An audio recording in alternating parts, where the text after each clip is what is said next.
Welcome to Priya Thakur tutorials. आज की video में हम 14 अप्रैल 2025 के सारे इंपॉर्टेंट करंट अफेयर्स को डिस्कस करेंगे और आज के करंट अफेयर्स ये काफ़ी इंपॉर्टेंट रहने वाले हैं आपके एग्जामिनेशन पॉइंट ऑफ व्यू से, सो वीडियो में लास्ट तक बने रहिएगा। तो स्टार्ट करते हैं अपने आज के फर्स्ट क्वेश्चन से। फर्स्ट क्वेश्चन है, recently India has launched which mission to meet India's clean energy targets and reduce import dependency. आपसे पूछा गया है कि इंडिया के द्वारा अभी कौन सा नया मिशन लॉन्च किया गया है to meet India's clean energy targets and reduce import dependency. So यहाँ पे आपका राइट आंसर है ऑप्शन नंबर ए, यानी national critical mineral mission. So national critical mineral mission को जो है वो रिसेंटली इंडिया के द्वारा लॉन्च किया गया है to meet India's clean energy targets and reduce import dependency.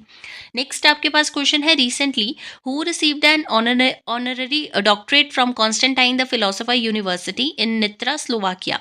आपसे पूछा गया है कि किसने जो है अभी रिसेंटली डॉक्टरेट डिग्री जो है वो रिसीव की है from Constantine the philosopher university in Nitra, Slovakia. So यहाँ पे आपका राइट आंसर आ जाएगा ऑप्शन नंबर डी, यानी प्रेसिडेंट द्रौपदी मुर्मू जी ने अभी रिसीव की है doctorate from Constantine the philosopher university in Nitra, Slovakia. Next question है, recently which country builds world's first 3D printed train station in record time.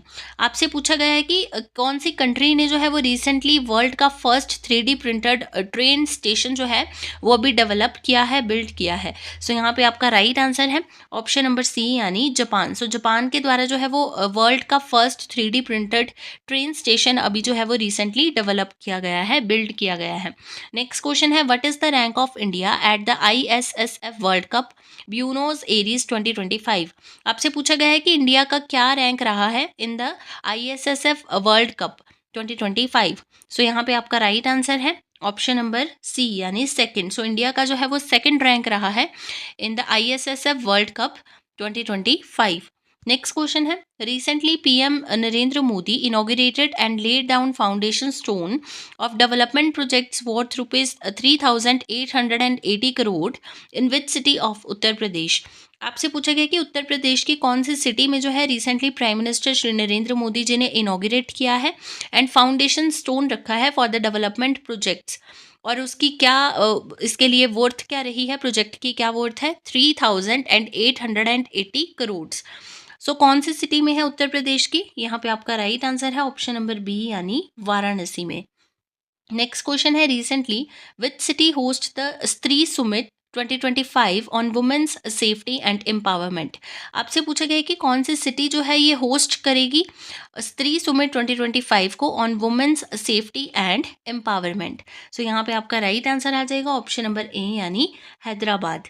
Next question है, recently the new Badnawar Ujjain national highway has been inaugurated by home in Madhya प्रदेश।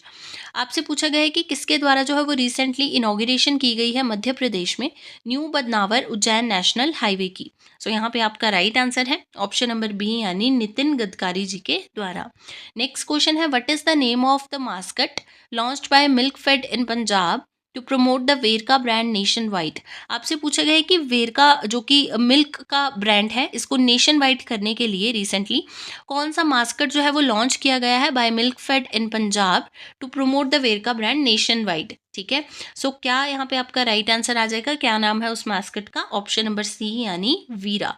सो ये जो है ये mascot है जो कि launch किया गया है by Milkfed in Punjab to promote the Verka brand nationwide.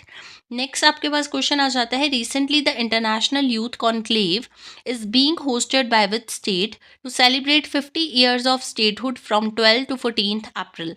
आपसे पूछा गया है कि इंटरनेशनल यूथ कॉन्क्लेव जो है वो कौन से स्टेट के द्वारा अभी रिसेंटली होस्ट की जा रही है to celebrate 50 years of statehood from 12 to 14 April, 12 से 14 अप्रैल तक। सो यहाँ पे आपका राइट आंसर आ जाएगा ऑप्शन नंबर ए, यानी सिक्किम। नेक्स्ट क्वेश्चन है, what is the name of the long range glide bomb whose release trials were recently conducted by DRDO from April 8 to 10। आपसे पूछा गया है कि 8 से 10 अप्रैल को भी रिसेंटली जो है वो ट्रायल्स करवाए गए हैं। सो आपसे पूछा गया है कि क्या नेम है long range glide bomb whose release trials were recently conducted. ठीक है, उस लॉन्ग रेंज ग्लाइड जो बॉम्ब है उसका क्या नाम है जिसके रिसेंटली ट्रायल करवाए गए हैं, ट्रायल्स जो है वो कंडक्ट किए गए हैं बाय DRDO 8 से 10 अप्रैल तक। सो क्या नाम है उसका, ऑप्शन नंबर बी यहाँ पे आपका राइट आंसर रहेगा गौरव। सो डीआरडीओ ने जो है वो रिसेंटली ट्रायल्स कंडक्ट किए हैं of long range glide bomb Gaurav from SU-30 MKI। Next आपके पास क्वेश्चन है, India has ended transshipment facility for which country. आपसे पूछा गया है कि रिसेंटली इंडिया ने जो है वो टर्मिनेट कर दिया है कौन सी कंट्री के लिए ट्रांसशिपमेंट फैसिलिटी को। सो यहाँ पे आपका राइट आंसर आ जाएगा ऑप्शन नंबर डी यानी बांग्लादेश। नेक्स्ट क्वेश्चन है, India's largest dual fit petrochemical plant will be constructed in which state. आपसे पूछा गया है कि कौन से स्टेट में जो है वो इंडिया का largest dual feed petrochemical plant जो है उसको कंस्ट्रक्ट किया जाएगा। यहाँ पे आपका राइट आंसर है ऑप्शन नंबर डी यानी ओडिशा में।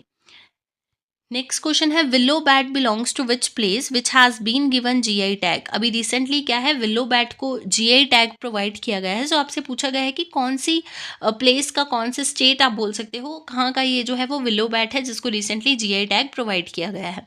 सो यहाँ पे आपका राइट आंसर आ जाएगा ऑप्शन नंबर ए यानी जम्मू एंड कश्मीर। सो जम्मू कश्मीर का विलो बैट है जिसको रिसेंटली जीआई टैग प्रोवाइड किया गया है। नेक्स्ट क्वेश्चन है, which film will become the first Indian film to be set in Leicester Square London. आपसे पूछा गया है कि कौन सी पहली इंडियन फिल्म है जिसको रिसेंटली, कौन सी पहली आपकी इंडियन मूवी है जिसको सेट किया गया है in the Leicester square London. ठीक है, उसको लीस्टर स्क्वायर लंदन में जो है वो सेट किया जाएगा। सो कौन सी मूवी है, यहाँ पे आपका राइट आंसर आ जाएगा ऑप्शन नंबर ए यानी दिलवाले दुल्हनिया ले जाएंगे। DDLJ जो है ये जो मूवी है ये फर्स्ट इंडियन मूवी बन गई है जिसको सेट किया गया है in the Leicester Square London. बात करते हैं क्वेश्चन ऑफ यस्टरडे की। प्रीवियस वीडियो में आपसे क्वेश्चन पूछा गया था, recently the cabinet committee on security chaired by prime minister Narendra Modi has approved the purchase of 26 Rafale marine fighter aircraft from which country. आपसे क्वेश्चन में पूछा गया था कि रिसेंटली इंडिया जो है इसने अप्रूव कर दिया है कि ये परचेज करेगा 26 राफेल मरीन फाइटर एयरक्राफ्ट्स को कौन सी कंट्री से। सो आपसे पूछा गया था कि कौन सी कंट्री से ये परचेज करेगा। ऑप्शंस थी आपके पास यहाँ पे Sri Lanka, India, France and Brazil. So यहाँ पे आपका राइट आंसर था ऑप्शन नंबर सी यानी फ्रांस। सो इंडिया जो है ये फ्रांस से परचेज करेगा 26 राफेल मरीन फाइटर एयरक्राफ्ट्स को। नेक्स्ट बात करते हैं क्वेश्चन ऑफ द डे की। आज के लिए आपके पास क्वेश्चन रहेगा, According to the Panchayat Advancement Index, which state has the highest number of leading ग्राम पंचायत। आपसे पूछा गया है कि पंचायत एडवांसमेंट इंडेक्स के अकॉर्डिंग कौन सी स्टेट में जो है वो highest number of leading gram panchayat present है। इस क्वेश्चन के लिए आपके पास ऑप्शंस रहेंगी महाराष्ट्र, तेलंगाना, हरियाणा एंड गुजरात। इसका जो आंसर रहेगा वो आप कमेंट सेक्शन में बताओगे। इस क्वेश्चन को ऑलरेडी हमने डिस्कस किया हुआ है अपनी प्रीवियस वीडियो में। सो आंसर जो रहेगा वो आप कमेंट सेक्शन में बताओगे। तो ये थे आपके आज के यानी 14 अप्रैल 2025 के सारे इंपॉर्टेंट करंट अफेयर्स।